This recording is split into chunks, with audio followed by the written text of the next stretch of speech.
कृष्णपरब्रह्मणे नमः। अथ चतुर्थोऽध्यायः। ज्ञानयोगः। श्रीभगवानुवाच इमं विवस्वते योगं प्रोक्तवानहमव्ययम् विवस्वान्मनवे प्राह मनुरिक्ष्वाकवे ब्रवीत् एवं परम्परा प्राप्तम् इमं राजर्षयो विदुः सकाले नेह महता योगो नष्टः परन्तप स एवायं मया तेद्य योगः प्रोक्तः पुरातनः भक्तोऽसि मे सखा चेति रहस्यं ह्येतदुत्तमम् अपरमुवाच अपरं भवतो जन्म परं जन्म विवस्वतः कथमेतद्विजानीयां त्वमादौ प्रोक्तवानिति श्रीभगवानुवाच बहूनि मे व्यतीतानि जन्मानि तव चार्जुन तान्यहं वेद सर्वाणि न त्वं वेत्थ परन्तप अजोऽपि सन्नव्ययात्मा भूतानामीश्वरोऽपि सन् प्रकृतिं स्वामधिष्ठाय सम्भवाम्यात्ममायया यदा यदा हि धर्मस्य ग्लानिर्भवति भारत अभ्युत्थानमधर्मस्य तदात्मानं सृजाम्यहम् परित्राणाय साधूनां विनाशाय च दुष्कृतां धर्म संस्थापनार्थाय सम्भवामि युगे युगे जन्म कर्म च मे दिव्यम् एवं यो वेत्ति तत्त्वतः त्यक्त्वा देहं पुनर्जन्म नैति मामेति सोऽर्जुन वीतरागभयक्रोधाः मन्मया मामुपाश्रिताः बहवो ज्ञानतपसा भूता मद्भावमागताः ये यथा मां प्रपद्यन्ते तां तथैव भजाम्यहम् मम वर्त्मानुवर्तन्ते मनुष्याः पार्थ सर्वशः काङ्क्षन्तः कर्मणां सिद्धिं यजन्त इह देवताः क्षिप्रं हि मानुषे लोके सिद्धिर्भवति कर्मजा चातुर्वर्ण्यं मया सृष्टं गुणकर्म विभागशः तस्य कर्तारमपि मां विद्यकर्तारमव्ययम् न मां कर्माणि लिम्पन्ति न मे कर्मफले स्पृहा इति मां योऽभिजानाति कर्मभिर्न स बध्यते एवं ज्ञात्वा कृतं कर्म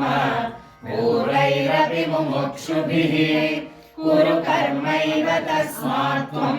पूर्वैः पूर्वतरं कृतं किं कर्म किमकर्मेति कवयोऽप्यत्र मोहिताः तत्ते कर्म प्रवक्ष्यामि यज्ञात्वा मोक्ष्यसे शुभात् कर्मणोऽप्यपि बोद्धव्यं बोद्धव्यं च विकर्मणः अकर्मणश्च बोद्धव्यं गहना कर्मणो गतिः कर्मण्यकर्म यः पश्येत् अकर्मणि च कर्म यः स बुद्धिमान् मनुष्येषु स युक्तः कृत्स्नकर्म कृत यस्य सर्वे समारम्भाः कामसङ्कल्पवर्जिताः ज्ञानाग्निदग्धकर्माणं तमाहुः पण्डितं बुधाः त्यक्त्वा कर्मफलासङ्गं नित्यतृप्तो निराश्रयः कर्मण्यभिप्रवृत्तोऽपि नैव किञ्चित् करोति सः निराशीर्यतचित्तात्मा त्यक्तसर्वपरिग्रहः शारीरं केवलं कर्म कुर्वन्नाप्नोति किल्बिषम् यदृच्छालाभसन्तुष्टः द्वन्द्वातीतो विमत्सरः समसिद्धावसिद्धौ च कृत्वा निरुध्यते गतसङ्गस्य मुक्तस्य ज्ञानावस्थितचेतसः यज्ञायाचरतः कर्म समग्रं प्रविलीयते ब्रह्मार्पणं ब्रह्महविः ब्रह्माग्नौ ब्रह्मणाहुतम् ब्रह्मैव तेन गन्तव्यम् ब्रह्मकर्म समाधिना दैवमेवापरे यज्ञम्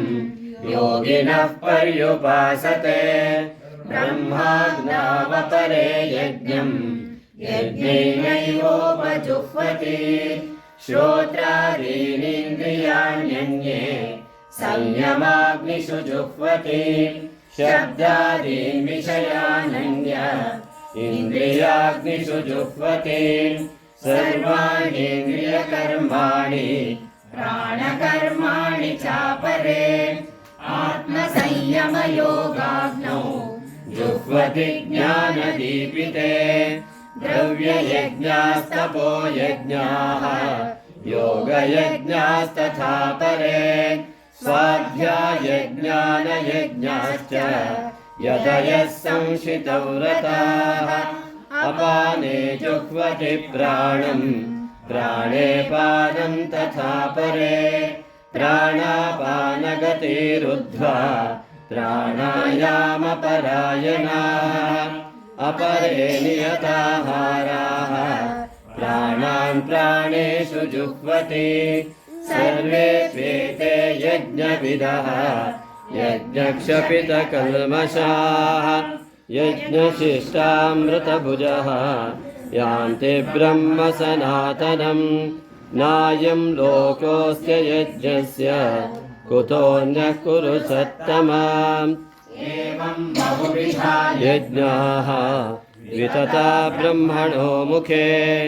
कर्मजानादिहान् सर्वान् एवं ज्ञात्वा विमोक्षसे